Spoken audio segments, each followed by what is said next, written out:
কোরবানি করা এবং কোরবানির গোশত দান করা ভিন্ন ভিন্ন দুইটি আমল। আল্লাহ তাআলার সন্তুষ্টির উদ্দেশ্যে ইখলাসের সাথে পশু জবাই করার দ্বারাই কোরবানির ওয়াজিব আদায় হয়ে যায়।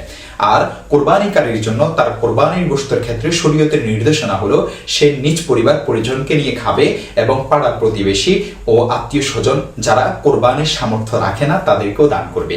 সহিহ মুসলিমে বর্ণিত আছে, রাসূলুল্লাহ সাল্লাল্লাহু আলাইহি ওয়াসাল্লাম ইরশাদ করেছেন, কোরবানির গোশত তোমরা খাও, জমা করে রাখো এবং গরিব অসহায়দেরকেও দান করো। দেখতে পারেন সহিহ মুসলিমের হাদিস নং 1971। অন্য বর্ণনার মধ্যে এসেছে তোমরা খাবে এবং অন্যদেরকেও খাওয়াবে। সহিহ মুসলিম হাদিস নং 1973।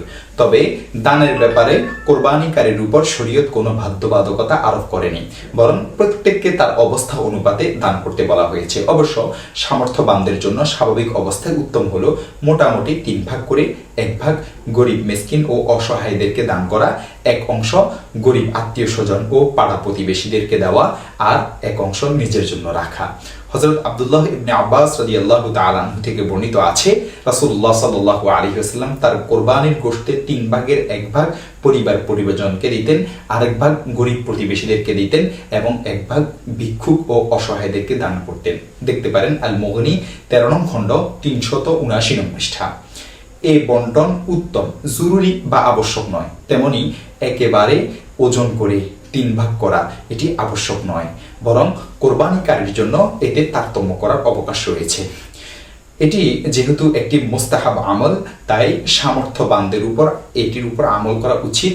আর কারো পরিবারের সদস্য বেশি হলে কিংবা নিজেদের প্রয়োজন বেশি থাকলে সেক্ষেত্রে তারা নিজেদের প্রয়োজন পরিমাণ গোশত রেখে দিতে পারবে, এটা তাদের জন্য অনুত্তম হবে না।